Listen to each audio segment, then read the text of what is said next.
Les Houlas sont les Aza, Anou et Azanou, les premiers peuples primitifs. Les Aza, Azanou et Anou ont peuplé tous les continents pendant plus de 300 000 ans et ont construit un monde humanisant et civilisé. Aujourd'hui, les Aza, qu'on appelle aujourd'hui les Houlas, on a l'impression qu'ils jouent des rôles secondaires.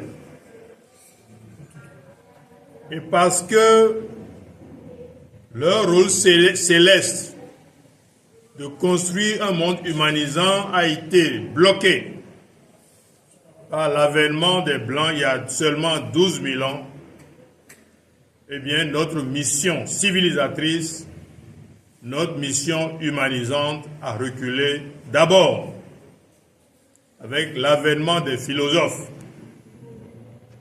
qui ont apporté des modes de pensée bizarres, j'allais dire, mais plutôt nouvelles, pour être plus souple.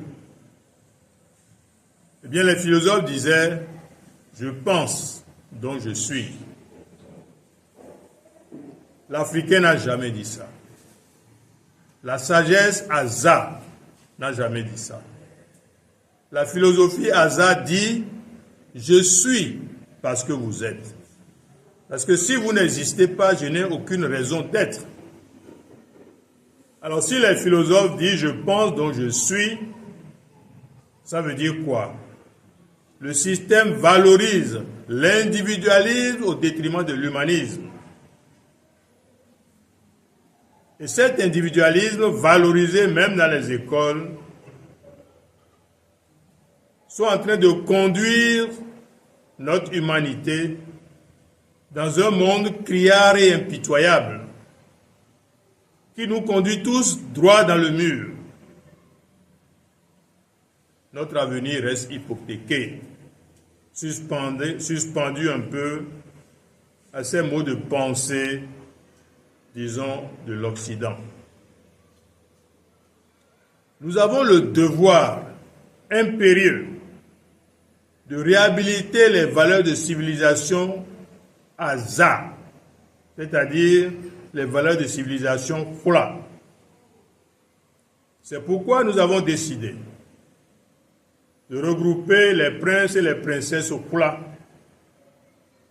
pour réfléchir ensemble sur ce que nous devons faire pour redonner espoir à notre humanité, pour permettre à la génération montante de regarder avec confiance vers notre avenir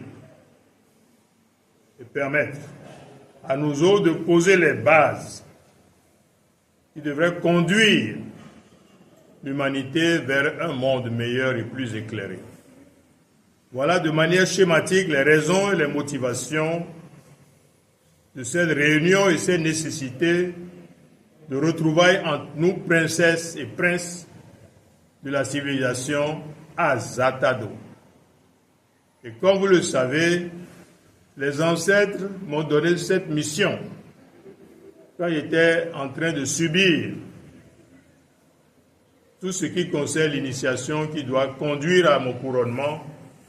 Les ancêtres m'ont donné cette mission de Azaho, regrouper tous les princes, toutes les civilisations Houlas, pour permettre d'apporter des solutions innovantes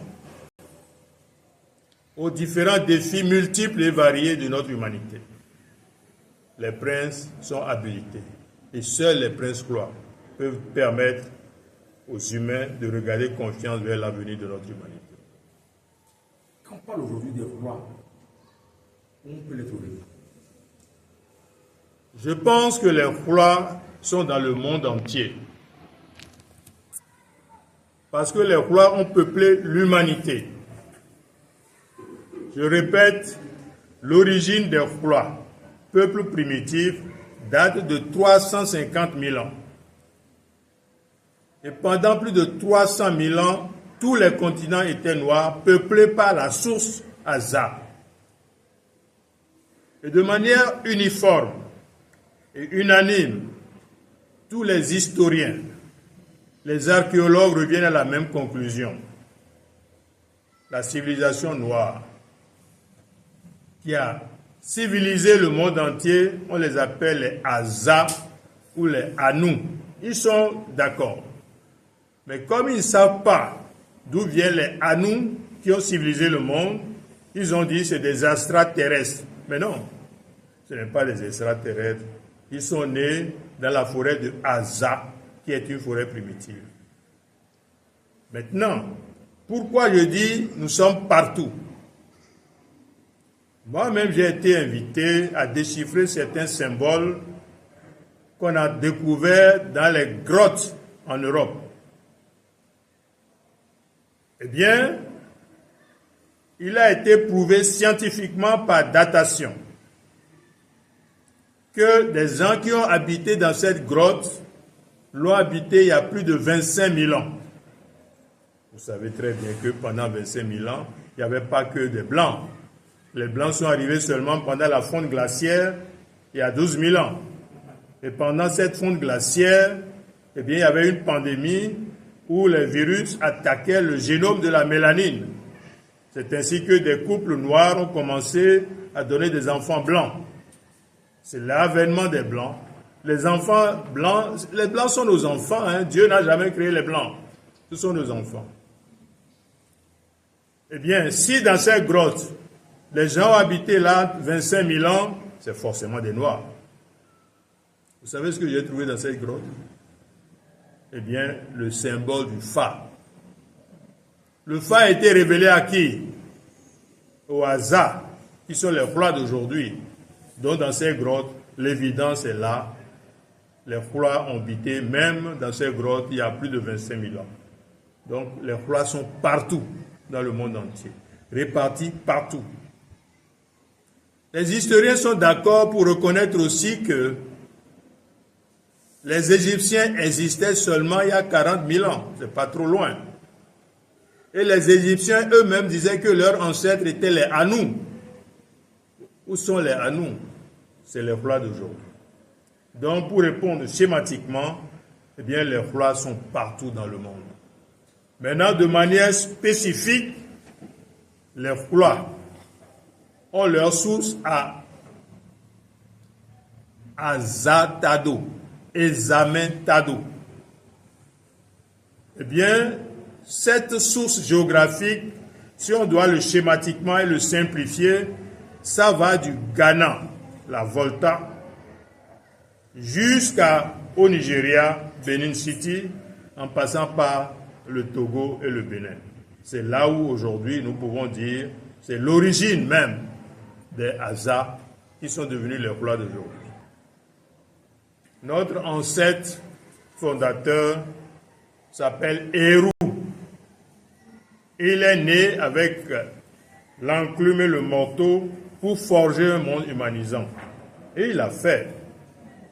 Comme je vous l'ai dit, eh bien, nous avons traversé les mers partout et les symboles des rois sont un peu partout. Croyez-moi. Savez-vous que Washington, c'est 10 000 miles carrés. 10 000, 10 000, 10 000, 10 000. Vous savez ce que c'est le carré? Si vous êtes roi, vous connaissez le symbole de ce carré. Vous voyez la Maison Blanche, c'est plein de symboles, même dans la construction et les schémas qui sont à la Maison Blanche. Si vous êtes roi, vous comprenez que ces symboles sont bien des symboles des Aza et non des rois. Donc, les rois, au départ, qui ont quitté, n'est-ce pas, Aza,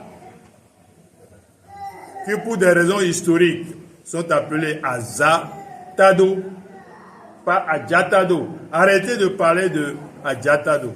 Azatado. Parce que les Aza, pendant tout ce temps, eh bien, tout est passé dans la plus simple. Mais il y a un moment donné, il y a eu des épidémies, tout ce que vous voulez appeler catastrophes. Et les gens mouraient comme des mouches. C'est ainsi qu'à un moment donné, face à cette catastrophe, eh bien, un homme providentiel appelé Togbe Agni est venu de nulle part pour dire: je vais exorciser ce mal. C'est ainsi que quand il a mis le nécessaire dans la jarre, chaque fois quand il fait la purification, il dit: et David on est data examen. Misère en est data enjambé. Adata atado. C'est ainsi que Asa est devenu Asa Tado il y a peut-être 10 000 ans avant Jésus-Christ. C'est après qu'ils ont quitté Examen pour venir s'installer dans la forêt de Agon. Agon, c'est Ronier, Agomé, qui est devenu aujourd'hui Agomé-Seva. On est resté à Agomé-Seva de 10 000 ans avant Jésus-Christ jusqu'à 3 000 ans avant Jésus-Christ. Après Agomé-Seva, eh bien, nous avons été à Couronne, s'est déplacé pour aller à Adame. Ada, c'est la forêt de Jonc. Adame, forêt de Jonc. Et ils sont restés là-bas avec les inondations, avec toutes ces situations préoccupantes. Ils ont quitté Adame pour venir s'installer à Agbanakin. Et ceci s'est passé au 15e siècle. Et quand ils sont venus s'installer à Agbanakin, le roi de l'époque s'appelait Meto Adagba. Meto Adagba, c'est le père de Mouye, qui a pris le nom initiatique de Aoussa Dimagbo. Donc, Meto Adagba, qu'il est venu ici à Agbanakin, à cause de l'âge, il a préféré demander à son fils Mouye de s'installer dans le nouveau royaume. Et pendant le rituel d'installation du nouveau royaume, il a prononcé la phrase célèbre: plus rien ne va nous permettre encore de quitter cet endroit. Ni des guerres, ni des catastrophes, plus rien. La couronne de Examen est arrivée à son terminus. Et si quelque chose doit faire bouger cette couronne, Kadjanada, ou Agbanakan, nous allons être obligés de mettre la calebasse sur le feu et prélever avec les assiettes. Kadjanada, ou Agbanakan, c'est devenu Agbanakan aujourd'hui, qui est le terminus de ce royaume prestigieux de Examen Tado. Vous n'entendrez jamais, jamais, jamais que les Houlas ont capitulé devant les envahisseurs. Jamais. Parce que les Houlas ne détiennent pas seulement la connaissance, ils détiennent le savoir. Et croyez-moi, le savoir est beaucoup plus important et plus positif que cette connaissance qui est étroite, limitée et déserte. Vous savez, là où vous avez devant le palais la statue de Mess Aoussa Dimagbo, pendant l'installation de Aoussa Dimagbo, Mouye, c'est là-bas, là où il est revenu aujourd'hui, c'est l'endroit là où il y avait le Tolegba. Un beau matin, eh bien, on a retrouvé le Tolegba à l'endroit où il se trouve aujourd'hui. Personne ne l'a déplacé. Personne ne l'a déplacé. Ça, c'est le savoir. Alors, quand vous avez un Tolegba, menu de ces capacités-là, un. Deuxième chose, les rois ont toujours des dragons. C'était l'appel de Glossou. Les rois ont toujours des Zangbetor. Ce n'est pas les Clégbetor, hein, les Zangbetor. Il faut pouvoir tuer le dragon. Ce n'est pas évident. Il faut tout pouvoir tuer le Zangbeto réel, qui est plus un esprit qu'autre chose. Et enfin, il faut pouvoir tuer le Legba. Ce n'est pas évident. Alors, même si il n'y a personne à Gbanakin, eh bien, ces protecteurs d'Agbanakin peuvent déjà mettre en débandante n'importe quelle armée française ou européenne. Parce que quand ils viennent, eh bien, des abeilles sortent pour les piquer. On ne sait pas d'où ça vient. Je ne veux pas aller dans les détails. Et quand dans leur débandade, ils n'ont pas le temps de prendre des canons. Il y en a plein de ces canons qui sont abandonnés. Il faut, c'est ça, il y en a plusieurs. C'est un de ces canons abandonnés que nous avons mis devant le palais pour dire, nous n'avons pas peur de qui que ce soit. Jusqu'à aujourd'hui, aucune armée ne nous effraie parce que nous détenons l'essentiel qu'on appelle le savoir, qui n'a rien à voir avec la connaissance. Nous détenons aussi la connaissance, il faut le dire, parce que nous avons été dans les mêmes écoles que ces Blancs. Mais eux, malheureusement, ils ont brûlé leurs sorciers. Et ils sont tristes de fouiller dans la cendre. Nous, nous avons encore nos sorciers. Et rien ne nous effraie. Sa Majesté, le royaume roi existe aujourd'hui, certainement, vous l'avez dit. Vous avez une vision pour ce royaume. Dites-le. La vision est claire. Ce monde criard, impitoyable, n'a pas d'avenir. Ce monde de je, c'est-à-dire ce monde individualisant, qui valorise l'argent au détriment de l'humain, n'a pas d'avenir. Ce monde individualisant dénature l'humain qui, de manière essentielle, doit être une créature humanisante, socialisante. Si par exemple, vous voyez des animaux qui vivent en groupe, devenir individu, ils vont disparaître. Donc dans ce monde individualisant qui n'a pas d'avenir, seule la civilisation Aza, la civilisation Hua, peut donner un avenir à cette humanité. Comment? Par deux moyens. Le premier moyen, il n'y a que la civilisation Aza, aujourd'hui Hula, qui peut savoir au niveau réel, scientifique et pratique ce qu'on appelle la spiritualité universelle. Il faut remettre la spiritualité universelle au cœur de nos vies, au centre de nos manières d'être. Ça va changer beaucoup. La deuxième raison, elle est plutôt scientifique. La Renaissance africaine doit être scientifique.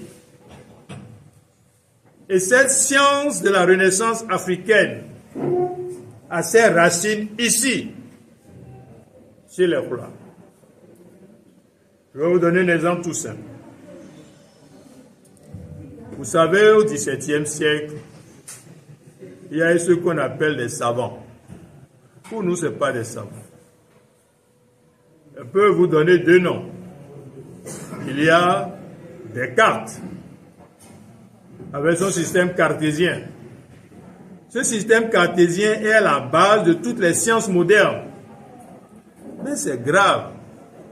C'est préoccupant parce que ce système cartésien n'a rien pour mesurer l'amour, l'intuition, l'énergie qui est vie, le système cartésien ne connaît pas. Voilà un système étroit, limité et désert qui doit gérer les sciences humaines. Soyons sérieux. C'est un frein pour le développement de ces sciences humaines. Je vous donne un autre exemple. Eh bien, Louis Pasteur a découvert des bactéries, n'est-ce pas? Et puis, tout ce qu'il a prescrit, c'est de les tuer. Soyons sérieux. Où est-ce qu'on est aujourd'hui? Résistance bactérienne. Il y a des maladies bactériennes qui n'ont plus aucun antibiotique qui peut les tuer. Imaginez un jour que ces bactéries deviennent une pandémie. Eh bien, l'humanité va mourir comme des mouches. C'est grave et c'est préoccupant. Or, les Houlas sont d'abord des pêcheurs. Et les pêcheurs ne vont pas à la pêche avec un coupe-coupe ou une hache. Non, ils vont avec un filet. Quand ils jettent leur filet, tout ce qui est dans le filet, qu'il soit du poisson réel, des plastiques ou du poisson artificiel, on s'en fout, nous. On le sort de ce milieu-là. Ce poisson meurt dehors, en dehors de son milieu de vie. C'est en vision de cette pratique là que nous avons mis au point des médicaments qui désormais apportent quelque chose de révolutionnaire. Ces médicaments ne tuent plus les agents pathogènes. Ils les neutralisent, ils les désactivent et le sortent par les méthodes, les voies naturelles. Et croyez-moi, c'est sérieux. Et nous avons apporté des preuves de ces recherches-là.